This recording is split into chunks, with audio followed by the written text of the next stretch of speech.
Welcome to another episode of Everybody's Got Something. And today is no exception. Good to be here. Good to be with you. Our guests today, Stan Burg and Jamie M. Harrison. Let's get into it. Let's have some fun. Stan, my good friend, it is such a pleasure. Good morning, young fella. With you. So, how are you today? How's the shop? How's everything? We are fine. Good. GuitarVista is just clipping along like nobody's business. In fact, one of our guitars refused to be left at home and had to come with us. Okay. So I wanted to introduce you at the outset to this what have we got size here? 1 Martin guitar, built 1920, and it's all mahogany. And when we got this little baby, it didn't sound like that. And what? Let me tell you how it was restored. Please. The restoration took about 10 months. Wow. The neck had to be reset. We have the original fingerboard from 1920, the original bridge, but it all had to be re-glued and put back together. Wow. It's got an original saddle and an original ebony nut. And you ought to play a lick or two, Seth, just for fun.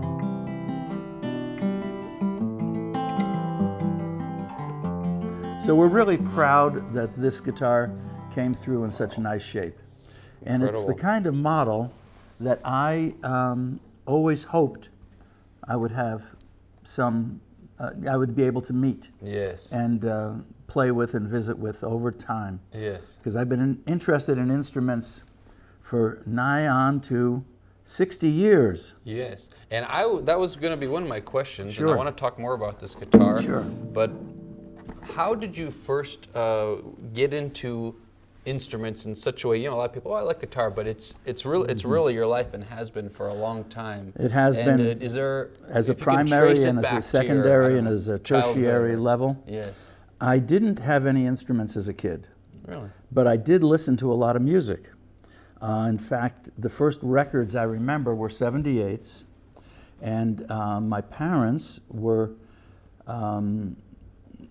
interested in folk music, especially folk music from a leftist perspective, with Woody Guthrie and Lead Belly, Pete Seeger, the Almanac Singers in the late 1940s. And we had 78s, and I remember listening to them when I was 4, 5, 6 years old. Yeah. I think I got interested in rock and roll when I was in the 3rd or 4th grade. Wow. And that's when I bought my first 45. But I had no musical talent. So you thought, this is music, this is not something for you to do, it's just something you I like just to loved listen it. to. I just loved it as a cultural signpost of growing up. And so you'd never even held a guitar? No. The first guitars I ever picked up were when I was towards the end of my high school years. And I had a girlfriend who had a small, all mahogany Martin like this one. Is that right? Similar to this one. And she was playing like Joan Baez. And we were always interested in Baez and Dylan and the New Lost City Ramblers and all that music from the 60s and the 50s. And listened to everything. I was not focused on one type of music. I liked blues, bluegrass, some country, and R&B. And so how did you go from listening and enjoying all this music to playing and then the first getting into guitar I the whole got, world? I was about 22. Okay. And it was a nylon string harmony. And I think what did I trade for that? About $50. Not bad. A king's ransom at the time. Yeah. And just started studying, but not in a formal, conscious way. Just wanting to know more and more about them. And I loved the sculptural effects of guitars.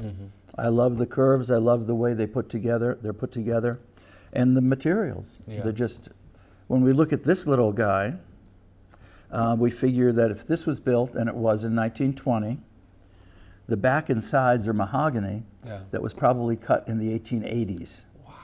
And that's when this is the bridge, history. This is the bridge and the fretboard were made too. Incredible. I mean, that's lumber from that age. Yes. Lumber from that age. And the fact that we have somebody in New Mexico who does restorations of this quality is just, it's a blessing. Yes. And so let me ask you, with a guitar like this is certainly not a guitar you would find in most guitar shops, really anywhere. True. And which really leads me to my question about what makes your guitar shop very special and different from your typical, all guitar shops are great. I love all of them, but there's something very special about GuitarVista and the types of instruments you have. I wonder if you could just, for someone who doesn't know the difference. Okay, so what we have at the shop is probably, I would call it an eclectic community center of instruments. Yeah. We have instruments like this that are small with a flat top. We have solid body electric guitars now, and arch top jazz-oriented instruments. New, used, abandoned. We have all kinds of instruments. Mandolins and amplifiers too, of course, and but we try to be really a part of the community. Yeah. We're not there just to make a sale, wave goodbye to the customer and lock the door behind them. Yeah.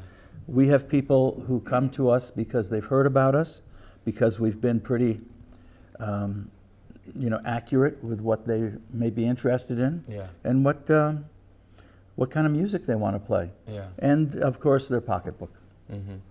Because there's guitars that you really will not find anywhere else. I know in my past, when I'd look for a guitar, I would travel the country to shops like yours, because there's things that don't really exist in any other shop. Well, I think that goes back to what we were saying a minute ago, that people come in with instruments that they know that we'd be interested in, whereas some of the big more commercial shops would just say, not us, no. And then they even recommend people to come over and see us. So it's not even like it's flattering. A competition, really, because it's really a separate market and a separate when I was group of instruments. When I was in my first career as a public school teacher, after school, I would go and cruise the pawn shops and music stores of Albuquerque in the 80s and the 90s. And at that time, there were maybe, 40 or 45 music stores and pawn shops. And every time I'd go into one, I would learn something. And if I didn't know what it was that I was looking at, and the shopkeeper didn't know what it was, I would try to do my research and find out.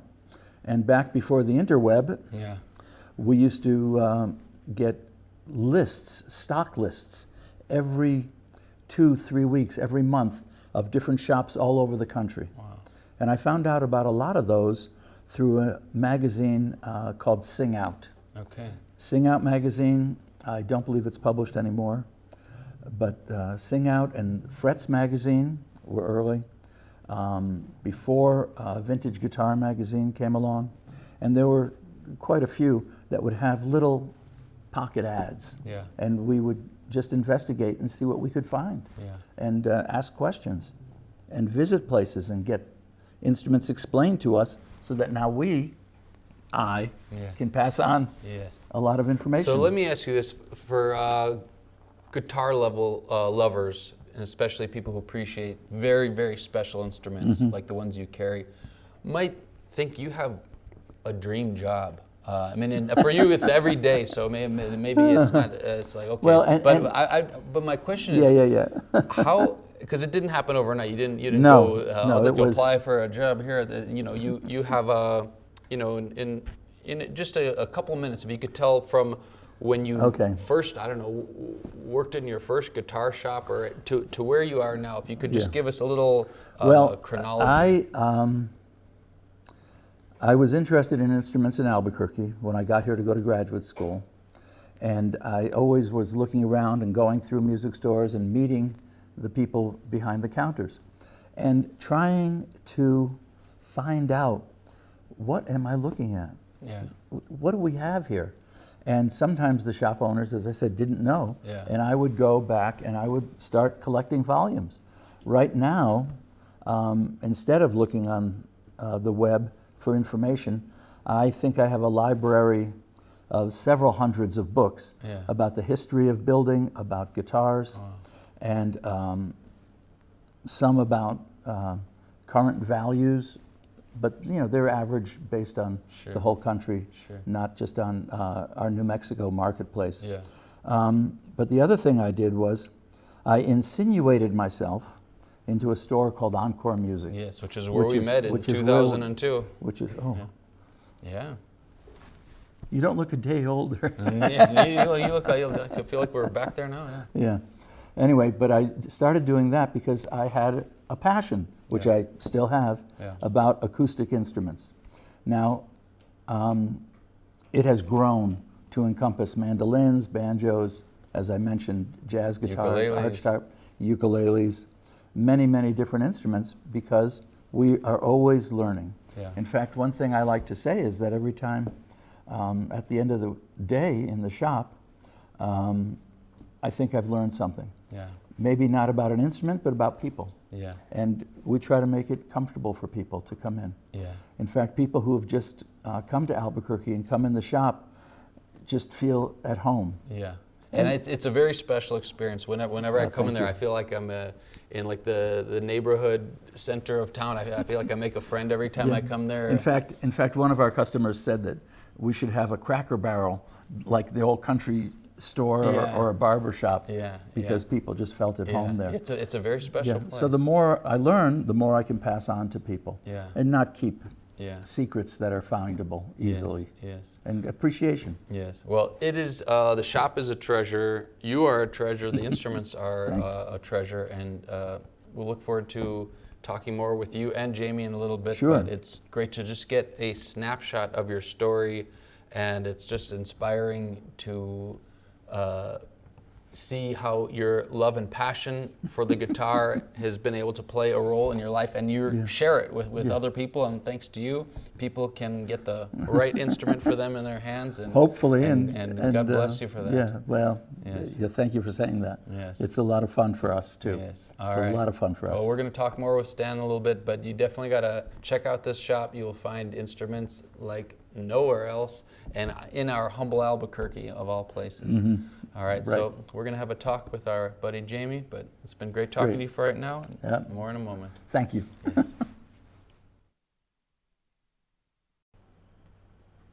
All right, we are here with one of the musical heroes of mine, Mr. Jamie M. Harrison. Pleasure, my friend, to get to sit and talk with you. You have been around so many wonderful instruments, but what I'd first like to talk about is your life as a musician.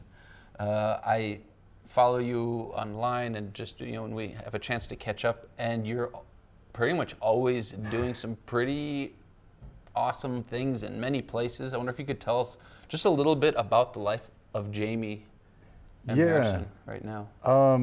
Well, thanks for having us on the show, of course, first off. But my dad was a touring musician. He was the opening act on tour with the Police in 1980. Is that right? Second artist on the same record label as them, and the drummer's brother was Miles Copeland, who managed Sting later, and he managed the Police, and he ran IRS Records. So Dad, we've got pictures and video of him playing for 45,000 people in France. And were you in the world yet, or this was before you came Not yet. This is before me. So this is, mid to late 70s into the early 80s. Sure. And, Chicago area. And, he was, the founder of Chicago punk. Wow. And, so that part of the world, he was like the first punk artist, and everybody in the band had music degrees, and he's a classical pianist, and jazz pianist. He did a Christmas trio album, you know, and in addition to all the punk and the really like new wave kind of flavored stuff, you know. So, so coming out of that, you know, he taught me to play piano and guitar, vocal lessons. And then, you know, just always, he was a sideman too for a lot of people. He would do writing and jingle work and, you know, so he always kind of taught me how to support other artists and how to write and craft songs. And did you take to it right away? Was it something you're like, oh yeah, this is for me? Or was it something that at first you kind of dabbled in? Or was it sort of love at first sound, if you will? Mostly love. Yeah, I think in school, like a lot of kids, I wanted to play football and stuff. But and it wasn't that I didn't want to play guitar still too, but it was like, you know, there's so much time in a day. So but yeah, since I was 4 years old, we had lessons, and you know that's been my entire life. Wow. You know. And then, so that makes a lot of sense. I was thinking, how does this guy know how to do every school event? You know, we're playing piano or guitar or something. You know, okay, and so. And as it was performing was always something, was it even, did you get nerves, or was it just so natural because you'd been doing it, or what was that like to be in front of people at a young age? Mostly natural, because Dad just kind of prepared me for it. It's like, hey, you're going to get out there. It's just what you do. We did recitals, I think, when I was 5 years old with Suzuki piano, so it was a whole classical method that incorporates ear training. Yeah. So. And it was never a thing like guitar or piano, it's always like, just do all of it. Guitar came later. It kind of happened by accident, but my brother played bass, and he just said, hey, do you want to play on Dad's guitar a little bit? And I said, And how old were you at that time? Maybe like 11. Wow, you know? Okay. And then he just showed me like how to put my hands on the guitar and get a bar chord, and I figured out like a Lenny Kravitz song. And, wow. And then it's like Dad runs in like, wait, what's going on? Who's playing guitar? Like there's bass and guitar? What? Like, so then we started lessons. It sounds like you took to it pretty quickly. Yeah. Wow. And so from being a kid playing and doing recitals, and to now you're touring, you've been, what are just some of the places that you've toured? I think nearly or highlights for you, at least. I guess you probably can't name all of them, but yeah, nearly all of the lower 48. I've been to Puerto Rico, I've been to Mexico and Panama, and Latin America. It's just like they love music like in a way that's just so different and so organic, and I mean, just we do a lot of theater shows too, and that's like a great connection because it's sort of an intimate space, but it's a large space, so you know, like 1,000 to 2,000 people, and that's awesome. Or corporate stuff, and what is, sorry to interrupt, but all those things, what is the experience like for you as far as, you know, being on the road and with different groups and different places? How is it for you? Is it I'm sure it's many things, but you tell me. It's always an adventure because we've done everything from hop in a truck and go play honky tonks in Texas with country bands to, you know, on a tour bus doing 3 months worth of dates, and we've done like residencies in Florida, and they're all different experiences, and it's just really fun to travel and meet people and feel the culture of a city, right? Yeah. I know you travel a lot as well, and like each city just has its own unique presence and its own reality, you know, which is really fun. And so as you've been to those places, and we've talked a little bit about this, coming back to Albuquerque, what's that like, coming back from, you know, this excitement every day? It's this, you know, a performance, you're going from here to there, and it's all these, you know, nonstop things happening, and then to come back. It's really nice. I mean, Albuquerque's got a lot going on for it. Just wonderful, you know, hiking destinations, the mountains, pretty good weather all year round, and you know, great community of musicians. I mean, a lot of people retire here, so there's so many masters that you can study with, and you know, I take lessons still. See, now that's so inspiring. Someone, you know, and that people think, oh, they're such a great person. Now they stop, but you're still on the journey. I mean, it's incredible. And so, what does a lesson look like for you? What does that mean for you to be taking a lesson? Well, it's mostly people. Maybe you could even give us a symbol. Well, this was something I'm working on. Sure. So my guitar teacher, his name's Michael Anthony, and he was a local legend, more than a local legend. And he played in the Wrecking Crew, which is a group of session players and in Los Angeles on all these different hit songs and stuff. And famously, when I met him, he told me about the Flintstones. The He's Flintstones. I mean, how cool is that? Yeah, so, and the Flintstones is like one of the most famous like rhythm changes tunes, right? So on a guitar like this old Epiphone that I'm sure we'll talk about here, you know, I play all this rock music or Prince or, you know, I grew up thinking like Slash and then all those kind of things. And so we'll work on swing, you know, those kind of things, right? Or just the cool guy chord voicings, you know, that's like a Freddie Green style, you know, if you're going to play 4 on the chord rhythm, you know. Yeah. Or Stan and I used to play Western swing together, you know, which is that same kind of deal. So we'll talk about those kind of concepts. And even we took a lesson one time on getting a good sound. Yeah. You know, and it's like just how to make that. Just acoustically even. Yeah, like, well, it's a little scrapey, you know, because like the older guard, they had a sensibility, you know, or even playing in a swing band with real horns and, you know, a large kick drum and smaller cymbals and all these different things. It's its own sensibility, so he can impart that knowledge or how to think about scales and, you know, so when I come and play rock music, it's like I've got a complete different understanding on how the harmony works.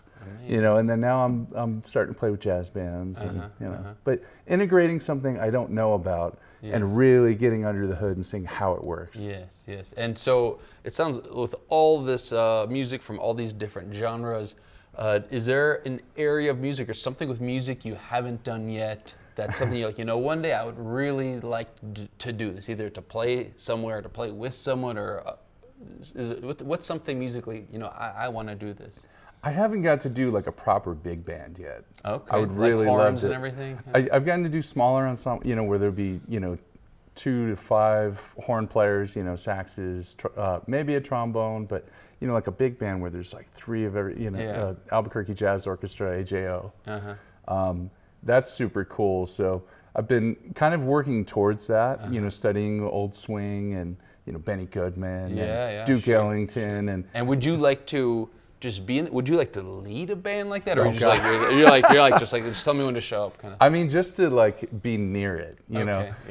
It's so cool. I mean, because I study this stuff on piano too with John Funkhauser, who he taught at Berkeley School of Music for a long time, and he's a master like Mike. And we just, there's something about that music. It's like the pulse, and you know, just all the instruments. It's so powerful. You know. Yeah. And so all that you were learning from these masters, you have within you, and I imagine you will and have already imparted it onto some younger folks or people getting started into it. Let me ask you a question as someone who I know has played many amazing instruments, and this is a question people ask: how do you know when you have the right guitar? When people come into the shop and there's, you know, it's not like there's bad instruments there, you know, there are all these incredible instruments, but, and I know different people have a different answer, but for Jamie Harrison, what is it that lets you know, okay, this instrument must come home with me, or this is the one? I'm big on vibration. You know, you'll pick up a guitar and you'll just hold it against you, and maybe it's not even plugged in, and you just go, something is right about that. There's, you know, something that just fits the vibe, and it inspires you. You know, I mean, there's just going to be something there that says, what's that? You know, and the instrument almost talks to you. It's almost, as you're saying, it makes me think of when you know you've met a special friend or whatever it is. It's like deja vu, there's something there, something. but I want to know more. I need to know more. There's a future here. There's some mysteries to be uncovered or stories to tell. Yeah. Okay, so it's like something that you're not ready to put it down. Right. You're not ready to put it down. So do you have some advice? Say there's someone who is getting started and they would like to make music either part of their career or their main career. You know so many people, you've connected with so many people. What advice do you have for, say, someone who's new to it or wants to take it to the next level? I think just get started. You know, get started. Set attainable goals, because there's so much illusion out there with who's successful, who's not, what we think. And what does that mean? Since you brought that up, what does it mean for someone to say I'm a successful musician for you at least? Well, I think it depends what you want out of it. I am really interested in playing interesting music, playing at a high level, technically, which doesn't always mean razzle-dazzle stuff. It just means playing something well. Yeah. And really having reverence for whatever music you're doing.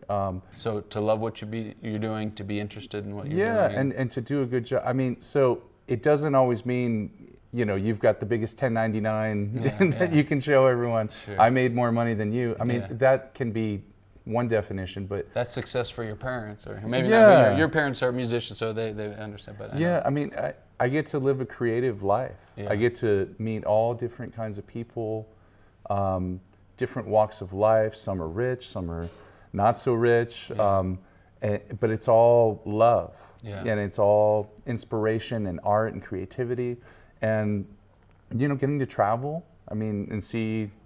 So I think whatever goals you have, you set goals, you work on them. If it's selling records, work on the things that will help you sell records. If it's going places and traveling and seeing the world, living a life of a minstrel, then do that. Yeah. Well, it seems whatever the 1090 say, to me you are a very rich man as far as what you get to do and who you get to be around, and it's. I'm just inspired as I see all that you're doing and places you're going, and it's great to hear. And and what's so cool is you can stop into GuitarVista and just sit down and have a chat and do that. All right. Well, let's take just a little break and let's get Stan up here too and talk to the both of you and hear about how your stories have crossed and maybe even hear a little music perhaps. Yeah. All right.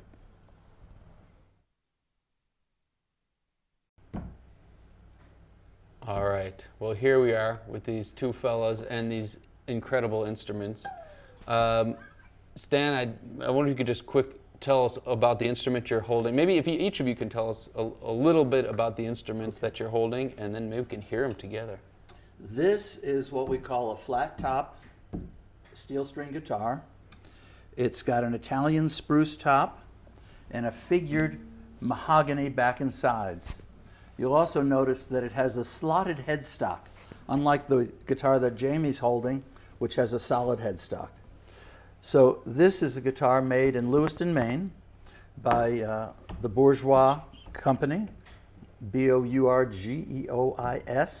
Well done. Dana Bourgeois is the founder. And this is a brand that we carry in the shop.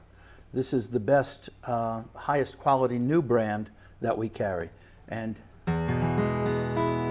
for mahogany and spruce, it sounds fantastic. And if you could hear this in person, it sounds like it's plugged in or something. It's a remarkable. And it's still resonating because of the structure of the guitar, the bracing under the face and on the back and the materials, which were really pioneered by the Martin Company in the 19th century. Mm-hmm. And Martin guitars have been around since 1833, so they're the oldest continually functioning guitar building outfit in the world. Amazing, amazing. And the arch top? The arch top is about a 1946 made in New York Epiphone Triumph. And the Triumph has a solid spruce top, and it's a carved top from a solid piece of wood and maple back and sides. This one's painted sunburst, and it's outfitted with a Diamond pickup.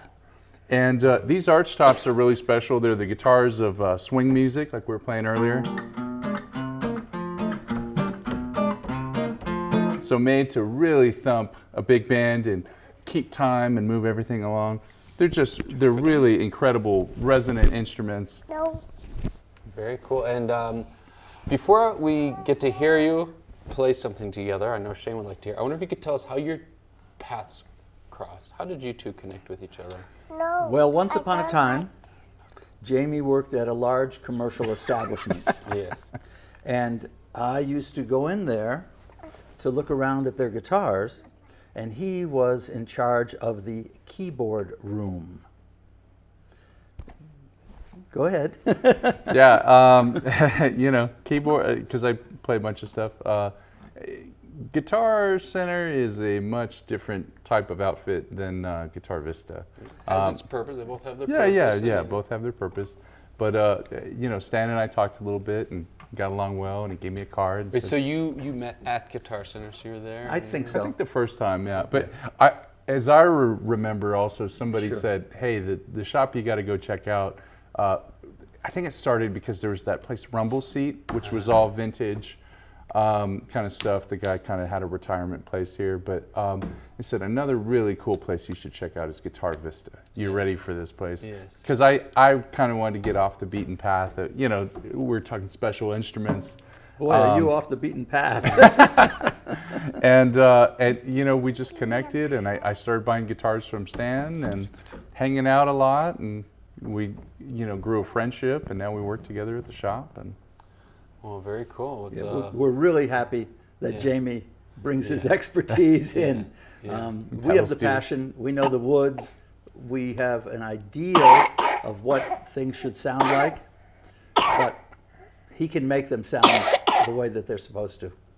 Well, can we hear a little sample of what Stan and Jamie sound like? What do you want to play? Well, just pretend you're in the shop. You're like, oh, let's pick up this guitar. We're in the shop. What key are we in?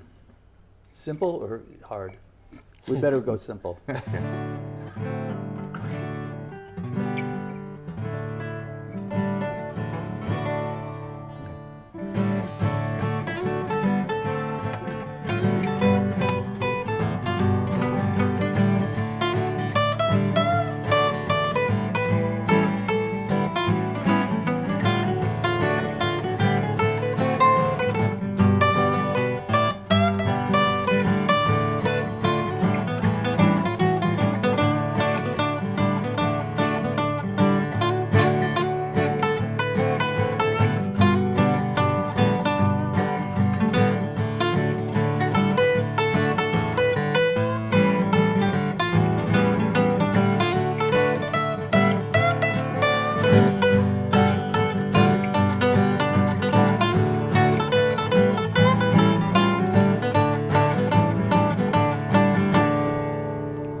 One thing I'll say too, a nicer guitar is easier to play. Yes. It's got to do with the physics of it and the neck angle and just the materials that respond. They are tone woods. Well, and a vintage guitar is cool to play and very inspiring. So a vintage guitar will make you channel some of your heroes that you've heard on vinyl records. And it seems like some of these guitars you've played, and it seems like they want to be played. And some of the not as nice guitars seem like they resist you. Some guitars you have to play and play before they give you anything. Is that before right? they open up, yeah. And we talk about that too. With brand new guitars, might be a little stiffer. Yes. Mm-hmm. Yes. Now this guitar has been around for a couple of seasons. How old is this guitar? 2 or 3 years. Okay. I mean, for a new guitar to sound like this is... Yeah. And it will only get better as it gets older and it gets played. More vibrations. More vibrations, Wow. Wow. And so I'm just curious, these incredible, very special, very unique instruments, I imagine it was not easy to which ones you were going to choose. I was hoping, I didn't know if you were going to bring it. I was like, I hope they bring some. Well, I don't think we could do it. We could be here with you without, bringing some of our babies with us. So was this a collaborative decision which ones to bring? Did you each pick one, or how did you? No, we had a short list, a mental short list, and we said, well, we got to bring a variety. We can't bring everything the same. Yes. Right. And we could have brought another old Martin, like what's model called a D28, which is the backbone of bluegrass music. Yeah. But we wanted to bring something that was a little off the beaten path. These are and so special. These three are off the beaten path. I mean, I don't think you will find any of these three instruments probably anywhere in New Mexico. I mean, well, maybe not. We have all the triumphs of New Mexico in our shops. We actually have 2 of these right now. Is that right? Same year. Wow. Just coincidentally from different Very sources. coincidence. Because, as I think I touched on a minute ago, we don't go out looking for instruments. Yeah. Now, at one time, when I was younger, before I had the shop, I would stumble across things, or sometimes I would order something from another dealer who I trusted, something that I could afford. And guitars do pass through our hands, because it's not a question of us getting bored with them. It's a question of us, helping keep the music and the interest in instruments alive, for sure. For sure. Shane, you want to see these instruments some more? Shane, now my son Shane, who has been to the shop, and he is also a lover of fine instruments. And Shane, do we have some guitars at our house? Yeah. And do you have a favorite guitar that you like to play? Yeah. Which guitar do you love to play? Electric bass. The electric bass. Electric bass. Wow. Okay. Well, we got those too.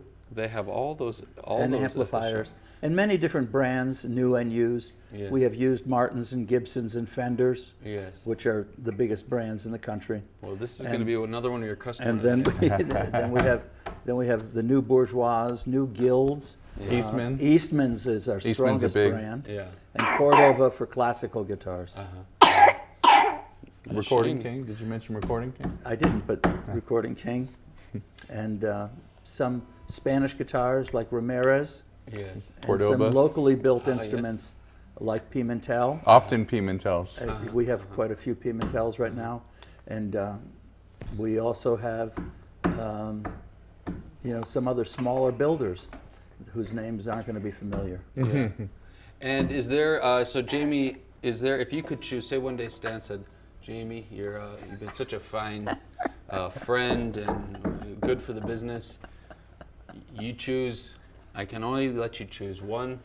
What would be the one? I think my shop pay already does that. Yeah. My shop pay goes. No, I mean there's a ton of stuff. So I always have a running list, and as a professional, because you're waiting for that question. Well, he's going to ask you one day. I need tax write-offs every year, so I buy quite a few. I mean, I've got a list of all kinds of stuff that I really like. Yeah. He's already sold me one of these, but I am looking. There's a blonde one. So. Okay, got it. Understandable. And there's also an old, same era, maybe about 10 years older. There's a 1930s plectrum banjo, a recording B, I believe. Yeah. Which is kind of the that's the backbone of swing banjo from the 30s. That is the banjo everybody needs to have. So. Well, before we go, if you could just tell us a little bit, each of you, about or just life in the store. Something I don't know. Well, one thing about being in the shop is I open it up every day. Actually, we're open Tuesday through Saturday, about 11:30 to 5:30. Those are our minimal times, but we're always happy to be there because we don't know who we're going to meet. On Saturday, I met a couple who are just coming from Spain. Wow. They're here for a year. The male partner, the husband, plays electric guitar, and he looked at 3 or 4 electrics, and his wife works, I think, for the Spanish consulate, helping teachers of Spanish in New Mexico schools. And they were the first customers of the day who came in. Wow. And at the end of the day, we had a fellow who'd been coming in for years looking at guitars, and he finally bought one with Jamie's encouragement. And one of the other things I really respect, and Shay, cover your mouth, my sweet boy. Oh my. This will be part of the show too, is our little cold. Is that some of these other guitar stores we've talked about, you go there and it's like you're in a used car place and they're trying to, you feel like you're being like tricked into getting something, and with your shop it's sort of like the instruments will sell themselves. We ask people say, well, can I play them? And we say, that's what you're supposed to do when you come in. Yeah. You're not supposed to just look at them and keep asking permission. There aren't any signs, like we were talking about earlier, that says ask first, and they're not locked up. And you're supposed to play what we have. Yes. And whether it's $100 or $500 or even more, you're supposed to play it. And our customers respect the instruments and aren't abusing them. Yes. And we can see instruments that have had, used instruments, for instance, that have had playing wear that was positive. It was, and we've seen instruments that were not treated with playing wear. Respect. With respect.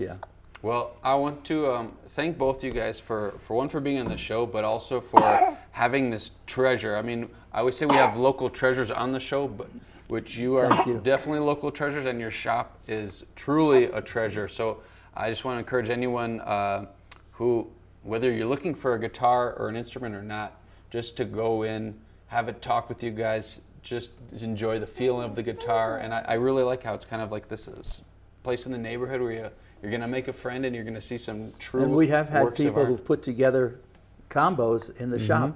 And with my help or Jamie's help or my son Eli, who is there quite often also. And he's fantastic. Well, it is a special place, and you are a wonderful team with all the experience that you both have, and just the knowledge and just who you guys both are, and how approachable and just kind souls and spirits you are. Thank you so much, Seth. We're blessed in our town to have you as guys and in your shop, and look forward to visiting and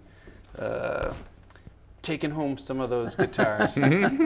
So thank you so much. It's just a pleasure and honor to know you guys, and bless all we you appreciate this effort in the community that the studio is putting forward for public TV. Yes. All right, well, all the best, and keep doing what you're doing, and we're grateful for you. Great, thank you so much. All right, take care, everybody.